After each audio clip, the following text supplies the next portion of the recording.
Hello everyone, good morning, नमस्ते। कैसे हैं आप सब? आई होप आप सब अच्छे होंगे। मैं भी ठीक हूँ। तो जी फ्रेंड्स, आज है बसंत पंचमी का दिन। सुबह के 10 सवा 10 बजे का टाइम रहा है। मैं नहा धो के यहाँ पे सबसे पहले मम्मी जी को अबीर लगा दे रही हूँ और पैर छू के उनका आशीर्वाद ले रही हूँ। मेरे लिए ये बहुत ही सौभाग्य की बात है कि आज बसंत पंचमी वाले दिन मेरे सास ससुर मतलब मेरे साथ गोरखपुर है, हम सभी लोग एक जगह हैं, तो काफ़ी अच्छा लग रहा था। तो हमारे यहाँ बसंत पंचमी वाले दिन ना भगवान जी को अबीर वगैरह चढ़ा दिया जाता है। आज के दिन से ही होली की जो स्टार्टिंग डे होती है मान लिया जाता है। जी हाँ, तो मेरे पूजा करने लायक नहीं था। फिर मम्मी जी ने सुबह उठ के नहा धो के अच्छे से भगवान जी को अबीर छुआड़ा वगैरह सब कुछ चढ़ा दिए और यही अबीर है जो घर में सबको लगाया जाएगा। तो सबसे पहले हम सास बहू एक दूसरे को लगा लिए हैं। उसके बाद आज बसंत पंचमी वाले दिन क्या क्या बनता है वो मैं चलिए आप लोगों को अभी बता दे रही हूँ। तो कुछ लोगों के यहाँ ना सुबह के टाइम पे पुए वगैरह बनते हैं, मीठे पुए, और भगवान जी को ऐसे ही अबीर छुआड़ा वगैरह चढ़ाया जाता है। मेरे यहाँ क्या है कि बसंत पंचमी वाले दिन निवान होता है। जो लोग भी यूपी बिहार के होंगे उन्हें पता होगा।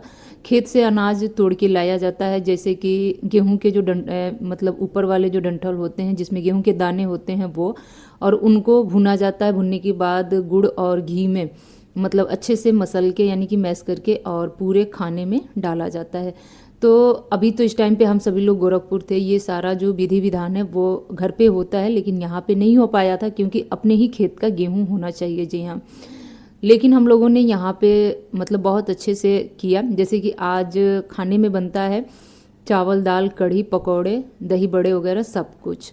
तो फिर ये हुआ कि आज ही हम लोगों को शाम के टाइम पे किसी फंक्शन में भी जाना है, तो कुछ ऐसा बनाया जाए कि झटपट बन भी जाए और टाइम भी बच जाए। जी हाँ, तो मम्मी जी ने कहा कि सिंपल सा चावल कढ़ी और कुछ पकौड़े वगैरह बना लेते हैं। तो बस उसी की तैयारी चल रही है। मम्मी जी यहाँ किचन में लगी हैं मेरे साथ साथ, वो बना रही हैं कढ़ी और मैं अपने पकौड़े की तैयारी कर रही हूँ।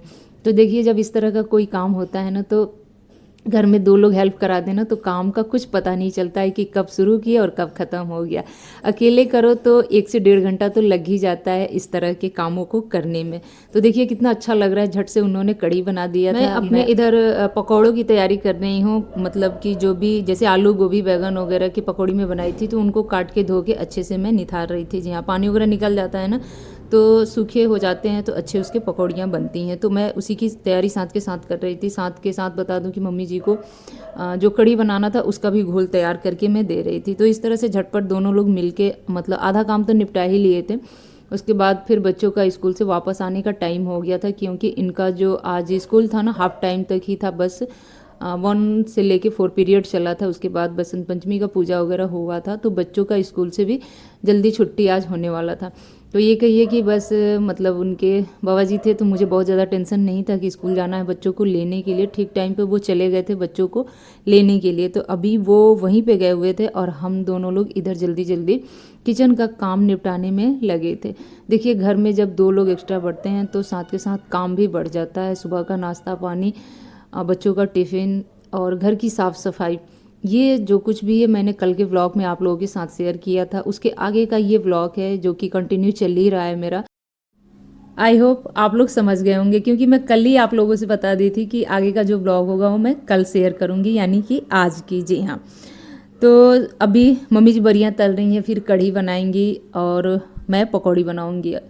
तो मम्मी जी कढ़ी बना के हट गई थी, फिर मैं चाय बना दी थी, क्योंकि फिर ससुर जी आ गए थे बच्चों को लेके, तो दोनों लोग के लिए मैं चाय बना दी थी। दोनों लोग नहा धो लिए थे, तो नहाने धोने के बाद एक बार और चाय चलता ही चलता है मेरे यहाँ, तो मैं बना के दे दी थी। वो लोग बैठ के पी रहे थे, तब तक मैं सबके लिए यहाँ पे पकौड़ियाँ बना ले रही हूँ। सबसे पहले तो डैडी जी के लिए बनता है, क्योंकि उनके खाने पीने वाली चीज़ों में मिर्च वगैरह नहीं डाली जाती, वो मिर्च ज़रा सा भी नहीं खा पाते हैं। तो इस वजह से सबसे पहले बिना मिर्चे का जो भी मतलब खाना पीना बनता है वो बना लिया जाता है, उसके बाद हम लोग मिर्च वगैरह डाल के बनाते हैं। तो सबसे पहले मैं उन्हीं के लिए पकौड़ियाँ वगैरह तल के निकाल रही हूँ यहाँ पे।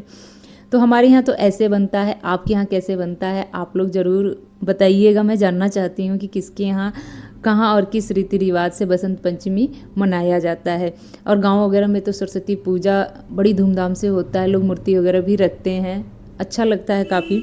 लेकिन यहाँ भी है, अभी घर से बाहर निकलिए तो रोड पे बहुत सारा पंडाल वगैरह देखने को मिलेगा। लेकिन अभी मैं आज जा नहीं पा रही हूँ, सुबह से लेके अब तक एकदम से बिजी ही चल रही हूँ। आज तो मेरी नींद जो है ना काफ़ी लेट से खुली है, और लेट से खुलने के नाते काम भी सारे देखिए लेट ही चल रहे हैं। और घर में जब 1 से 2 लोग बढ़ते हैं तो थोड़ा बहुत तो लेट हो ही जाता है। कल शाम के टाइम पे भी मैं इतना थक गई थी ना कि रात के टाइम पे डिनर वगैरह कराने के बाद ना मैंने सारा बर्तन सिंक में वैसे ही छोड़ दी थी, धोने तक की मेरे अंदर हिम्मत नहीं थी। सुबह उठ के मैं सब धोई हूँ, उसके बाद अपना जो आगे का चाय पानी का काम है वो की हूँ। बच्चों का सुबह का नाश्ता टिफ़िन सब मैं तैयार करके उन्हें स्कूल भेज के फिर घर की साफ़ सफाई करके उसके बाद में अब इस व्लॉग में आप लोग देख रहे हैं मुझे। तो देखिए मतलब कि डैडी जी आ गए थे, पीयू पापा आ गए थे, सबको मैं अब जल्दी से खाना निकाल दूंगी, यानी कि दोपहर का जो लंच है वो करा दूंगी। लंच का टाइम हो ही गया था, लेकिन पकौड़ियाँ तलने के साथ साथ मैं बता दूं कि आज के दिन हमारे यहाँ तवा नहीं चढ़ता है, रोटी वगैरह नहीं बनाया जाता है। लेकिन मुझे रोटी बनाना पड़ा था, वो भी बहुत ही मजबूरी में, क्योंकि देखिए कुछ वजह होता है, अब क्या ही बताऊँ आप लोगों से। तो बस 2 से 4 रोटी यहाँ पे फटाफट में सेक ले रही हूँ। देखिए कभी कभी ऐसा होता है ना कि परिवार में किसी को दवा खाना हो या फिर चावल नहीं खा पाते हैं, तो इमरजेंसी में रोटियाँ बनाई जा सकती है। तो यूँ ही समझ लीजिए मैं भी बना ली थी। तो बस 2 से 4 रोटी बनाई थी, ज़्यादा नहीं, और साथ के साथ में सबके लिए थाली भी लगा दी थी। और शाम के टाइम पे ना, जैसा कि मैं ब्लॉग में बताई हूँ, हम लोगों को एंगेजमेंट पार्टी में भी जाना है, तो उसकी भी तैयारी करनी थी। एकदम से मतलब होता है ना कि पूरे दिन सांस लेने तक की फुर्सत नहीं मिली थी, तो वो हाल हो गया था मेरे साथ। और एक के बाद एक जो काम होते हैं ना, सच में ऐसे निकल के आते हैं ना जिसका कोई मतलब अनुमान भी नहीं होता। ये लगता है कि अब ये काम कर लिए, हम घर में फ्री हो गए, लेकिन सच देखा जाए ना तो फ्री होने का टाइम बिल्कुल ही नहीं मिलता। यहाँ तो कि आप लोग पता नहीं गेस किए हैं कि नहीं किए हैं, मेरा 1 से 2-3 दिन तक का ब्लॉग नहीं गया है, बीच में 1-2-3 दिन मेरा गैप चला गया था इसी बीच। तो क्या ही बताएं, कामों के चक्कर में खुद की जो अपना मतलब पर्सनल काम होता है उसको हम लोग छोड़ देते हैं। परिवार की जिम्मेदारी कभी कभी इस कदर मतलब आगे बढ़ जाती है कि क्या ही बताएं। उसके चलते हम लोग अपने आप की जो ज़रूरत है, अपना जो मतलब काम है, उसको हम लोग थोड़ा सा पीछे कर लेते हैं। देखिए परिवार की जिम्मेदारी ही सबसे बड़ी जिम्मेदारी है, सब कुछ देख के हमें अपना काम करना होता है। यूट्यूब का क्या है, 1 से 2 दिन नहीं भी व्लॉग डालेंगे तो कोई बात नहीं, नेक्स्ट डे से कंटिन्यू करना शुरू कर देंगे। तो इस तरह से जिम्मेदारी एक हाउसवाइफ को निभानी पड़ती है, घर की, परिवार की, रिश्तों की, और अपना खुद का कोई अगर पर्सनल काम हो तो वो भी। तो ये सब चलता रहता है लाइफ में। अब मशीन में जो भी कपड़े डले पड़े थे वो मतलब धुल चुके हैं, उनको भी लाके धूप में मैं फैला दे रही हूँ। और इसके बाद फ्रेंड्स सीधे मैं आप लोगों को एंगेजमेंट की पार्टी में मिलूंगी, क्योंकि बीच में व्लॉग बनाने का मुझे ज़रा सा भी फुर्सत नहीं मिला था। जब तैयार होने का टाइम आया ना, तो सच में बता रही हूँ इतना अफरा तफरी हो गया था ना कि बस ये हुआ कि जल्दी जल्दी हम सब लोग तैयार हों और जल्दी से वहाँ पहुँच जाएँ। और तो जी आप सब लोगों में से किस किस के साथ ऐसा होता है बताना ज़रूर। एक जो रिस्पॉन्सिबिलिटी होती है ना, उसके आगे अपना जो लाइफ होता है ना, वो धीरे धीरे दबता चला जाता है। तो उस टाइम पे मुझे भी ज़रा होश नहीं था कि मैं व्लॉग शूट कर लूँ, और सीधे मैं आप लोगों को लेके चलती हूँ एंगेजमेंट पार्टी में। और एंगेजमेंट पार्टी की मैं बात करूँ तो मैं बता दूँ कि ये एंगेजमेंट पार्टी मेरे ससुराल पक्ष के तरफ से था, जो मेरे हस्बैंड की बुआ जी यानी कि मेरी जो बुआ सास है उनके लड़के का था।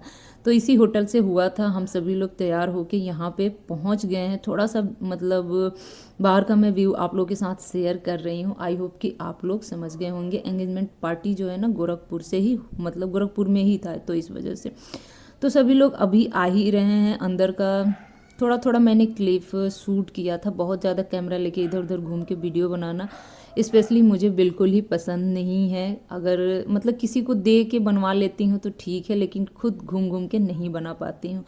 मुझे पता नहीं क्यों बहुत ज़्यादा मतलब अच्छा नहीं लगता है, सो इस वजह से आई होप आप लोग मुझे समझने की कोशिश कीजिएगा। और यहाँ पे जो कुछ भी एंगेजमेंट में लेन देन वाला सामान था उसका थोड़ा सा मैंने वीडियो क्लिप निकाला। यहाँ पे हम हस्बैंड वाइफ बैठे हुए हैं, बगल में मेरी मम्मी जी भी बैठी हुई थी, अभी गई हैं वो दूल्हा दुल्हन को मतलब आशीर्वाद देने के लिए। मैं भी चलती हूँ, बस एक छोटा सा क्लिप मैंने यहाँ पे निकाला था, ये आप लोगों के साथ में शेयर कर दी हूँ। ये हैं हमारे दूल्हा दुल्हन जी, तो कैसे लगे बताना ज़रूर। और चलिए अब आज का जो ब्लॉग है फ्रेंड्स, यहीं पे मैं एंड करूँगी क्योंकि देर रात तक हम लोग पार्टी में रहे और